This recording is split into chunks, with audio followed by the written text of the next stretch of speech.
Another thing I wanted to showcase are the Yamaha iPad apps. Let's talk about connectivity first. You can have 4 ways you connect your iPad to your Motif. You can either use Ethernet, so that's a wired network cable that goes in the back of the Motif.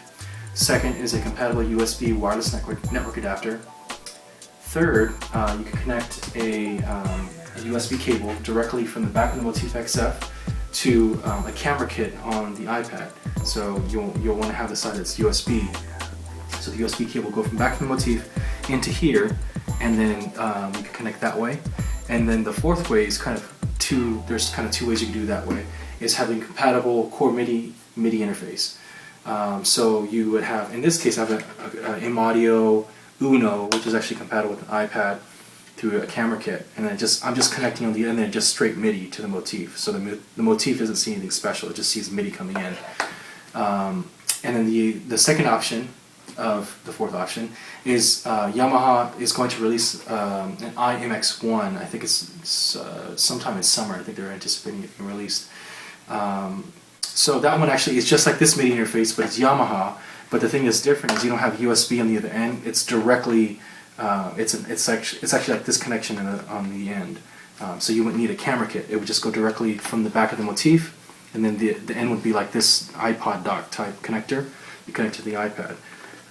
So you wouldn't need a camera kit. Camera kit's about $30 at the Apple Store. Alright, so this is mainly a showcase of what the Yamaha iPad apps can do. It is not intended to be a comprehensive review, mainly because there are so many apps available and I haven't had enough time to fully understand what all the apps can do. The 4, I believe, are intended to be more used specifically with the Motif. When they're like, it's called like a multi-editor, voice editor, a fader, an XY pad, I believe is one other one, and there's another fourth one, I forget what it's called. I've only downloaded the voice editor and multi-editor of those 4. And then also there's a performance creator, which I believe works, looks like from seeing the interface, it was designed that you can use with the MOX, Motif XF, XS. And then there's a 6th app that doesn't appear to be even Yamaha specific. You can actually use it with any keyboard. You just need to know the MIDI settings like your MSB, LSB values, MIDI channel, program change, all that stuff. Alright, so here are the Yamaha iPad apps I have. I have a voice editor, the multi-editor, a performance editor, and an app that's called Setlist. Let's take a look at the multi-editor. I'm going to go ahead and disconnect this because I'm going to go wireless, and I'll launch the multi-editor. Now under the options, it'll be in the upper right hand corner, and I'm just taking a second there, and then make sure it's set to wireless for MIDI type, and then you need to go to the wireless MIDI port and make sure that port is checked. So there's a check mark right there. You need to make sure it's checked. And then you can select your model. It gives you a list of Yamaha keyboards, which is kind of nice. And then that part is done on the iPad.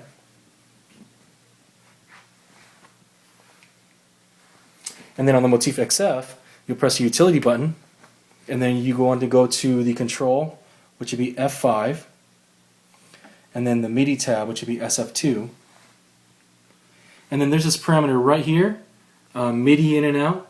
You want to make sure that that's set.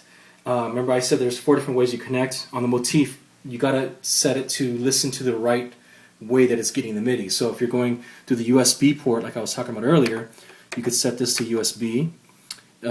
If you're going through MIDI with a MIDI interface, you want to make sure it's just left at MIDI, and you won't be using FireWire with the iPad. And for us, with the wireless network card, we're going to use network. So you got to remember that, because otherwise your iPad app's going to be looking for the Motif, and the Motif will be sending the information the wrong interface. So I'm setting it to network because I'm using wireless network, and it would be network for Ethernet or the wireless network. So either one is fine. All right, so let's go to the mixer window. So I'm in Song. I go hit Mixing, and you see all the levels there. Well, let's go ahead and take a look at the iPad. I put it on the bottom so we can see it a little clearer. And here's all the channels, 1 through 8, and then I could change it 9 through 16. And I can set it to for reverb send, which is the second button. I don't know if you can see it on the video there. So we have volume, which is that one, reverb send, chorus send, and then you got panning. It looks pretty much like a Motif. If you've been on a Motif, the interface looks very identical, which I'm sure they did on purpose. So if I go hit volume, if you take a look at the Motif window, I'll move channel 1 through the iPad, and you'll see it come up and down. I'm doing that from the iPad right now. So you can see on the iPad, if you want to take a look at the iPad now, I'm just moving this value up and down. And I think what's nice is you could probably do more than, I think you could probably do up to like four values or so. So if you see on the Motif, I am using 5. I think the multi-touch on the iPad can receive up to 5 touches at once. So it's kind of nice. So a useful application there would be maybe on the faders of the Motif, you have 8 faders. So you have 1 through 8, 1 for the master obviously. So 1 through 8, I can have 1 through 8 there, and then maybe 9 through 16 on the iPad, which was what probably I would pick because if I'm sequencing, I'm using more the first 1 through 8, and the 9 through 16 is more kind of secondary instruments. So I go to those less frequent than I do the ones 1 through 8. So I have the physical faders for the more frequent changes, and the iPad for the less frequent changes. And then basically you want to make sure that, I forgot to tell you, you want to hit receive so it actually gets all the MIDI data from your song or pattern. So just so if you want to stay on the iPad, I'm actually going to change the song on the Motif, change it to a completely different song, and then if you look at all the levels, take a close look at the levels, and I'll hit the receive button, and you'll see those change. Grab the MIDI from the Motif, and it adjusted the volumes to fit that. Another cool feature is you can turn your effects on and off here. The Motif can have up to 8 effects going on at once, I believe. And yeah, there's 8, so there's 6 up there and 2 in the bottom. So you can switch them on and off from here.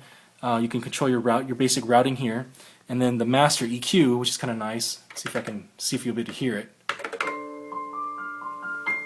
Pull the highs down a little bit. You can hear it. I pull the bass a little bit. So it's kind of nice. Gives you a nice interface. Hopefully this will help people that say, oh, the Motif screen's too small or something like that. Well, you have an iPad now that gives you 10 inches of a touch interface that I think they can leverage the multi-touch technology that Apple's already done and put that into use in their application. For example, like the Kronos, not knocking the Kronos is a great board, but the Kronos has a touch screen. Let me stop the track here. The Kronos has a touch screen, but it's not multi-touch, so you can't do any pinching or anything like that. Now, in the current implementation of Yamaha's iPad apps, I haven't seen anything where it utilizes any multi-touch gestures, but potentially it can be there. And I think these are Gen 1 of the apps, so I think it's only going to get improved upon. So let's go ahead and look at another one. Let's look at Performance Creator. This one, actually, I was really shocked by it, because the other ones, to be honest, you could tell that they're Gen 1 apps. It doesn't mean it's bad. I'm just saying that it's kind of new in its development stage. Where this one is actually, you can do, I think, pretty much everything you need to do from a performance editing perspective, at least for the main changes you need to do. So, and if you look at the Motif, I'm back at performance mode. I'm in performance mode. I'm going to select this inner wind here. And if we go back to the iPad, I want you to particularly take note of this tempo setting right here. It's set at 96. You'll see it change when I set it to receive MIDI. So just stay there for a second, and I hit receive.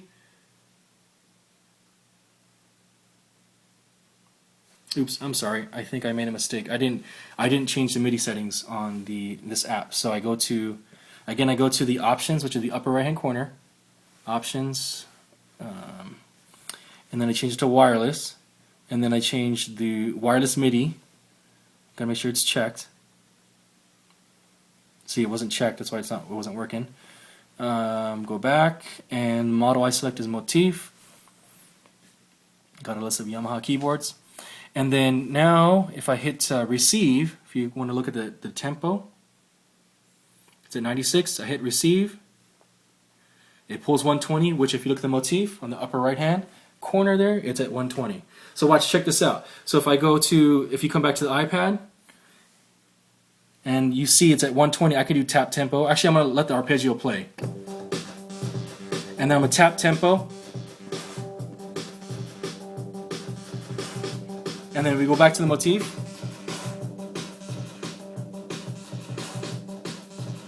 It's at 178. So you can see that I've been controlling it from here. So let me go ahead and stop that arpeggio. I'm going to initialize this performance. I'm basically zeroing everything out. Alright, so if I press receive, I change the performance. I'm going to hit receive one more time. I grab the data there. And you can see that I can turn on and off parts.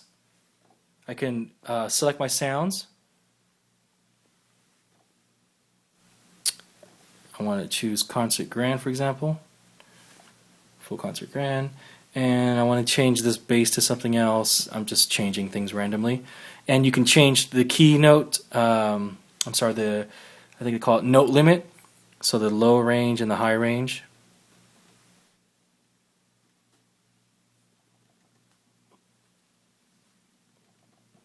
And then you have XY control, which has kind of got this little eye candy thing, which is kind of nice. I probably wouldn't use it for stuff I do. The XY I could, but they got this like ball. It's kind of got that what do they call it? Momentum ball thing or whatever. And then so I can select my voice. I can select my ARPs from here. You can change them to on, off, hold, sync. Select your ARPs, which would be interesting. Wow, it actually has all of them in here. Huh, that's kind of nice. This is a nice way to browse your arpeggios, because if you ever play with arpeggios on a motif, it's kind of a little bit like, I haven't seen a list view, so this is kind of nice. So you can see all your jazz, drum arpeggios. And the effects, here you go, pretty much the same thing as a multi-editor, the effects page. And then EQ, same kind of thing. It's kind of nice to see your EQ that way. Pull it down. It's kind of nice. So that's pretty cool. And then you can actually, you can adjust your ARPs here, which ARPs you want to select to trigger, and then you would have on this side here. This is where you select the ARPs you want to play that you've assigned already to ARP 5, ARP 4. So actually, it works if I go. I'm going to go ahead and play something here. Let me find something.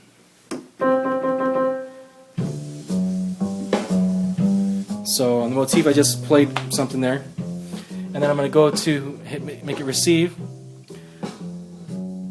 All right, so basically, I'm just going to show you that I'm changing the ARPs. You can see here it change.